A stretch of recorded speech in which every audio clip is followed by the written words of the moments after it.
I've been thinking about this for a while, and I'm just going to say it. Huey Lewis might have been the last real rock and roller to hit the charts. Hi, I'm Alex Muddy Smith with Muddy's Music Rants. Think about it. By the time the 90s rolled around, rock music had splintered into all these different things. Grunge, alternative, heavy metal, and whatever else. But Huey, he was still holding it down with actual rock and roll. And I'm talking about real rock and roll, the kind that comes straight from Chuck Berry, Little Richard, and Fats Domino. The kind of music that makes you want to move, that has a groove and a swing to it. The kind of rock where the beat is driving, the melody sticks in your head, and the band is locked in tight. His songs had everything a great rock song should have. Hooks, harmonies, killer horn sections, and that feel-good energy. It wasn't overproduced, it wasn't trying to be cool, it was cool. The last band to keep that tight, clean, classic rock and roll sound alive. And after that, you just didn't hear that on the radio anymore. And the band was tight. Every musician in that band was a pro, and they played like a well-oiled machine that started in a garage band and played clubs every night for years before breaking into the bigs, because that's who they were. And let's talk about Huey himself. This guy wasn't trying to be a rock god.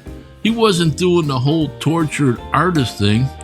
Nope, Huey Lewis was just out there having a good time, smiling, wearing a blazer over a t-shirt, and making music that made people feel good. With Huey, you didn't need to look up the words. He wasn't mumbling, he wasn't screaming, he wasn't drowning in effects. No auto-tune, no crazy studio trickery. Just a real band playing real instruments. And so what's wrong with making music that just sounds good? Sometimes you just want a song that makes you want to roll down the windows and crank it up. And let's be honest, if Chuck Berry had come up in the 80s, he'd be writing the same types of songs as Huey's. But by the 90s, they were pretty much the last ones doing it. So after Huey, who really carried that torch? We got plenty of rock bands in the 90s, but nobody's doing that kind of rock and roll. The sound changed, rock started disappearing from pop radio, and before you knew it, guitar-driven music was something you had to go looking for. So yeah, I'll say it again. Huey Lewis might have been the last real rock star to hit the pop charts. And if you don't believe me, go listen to I Want a New Drug and Try Not to Smile.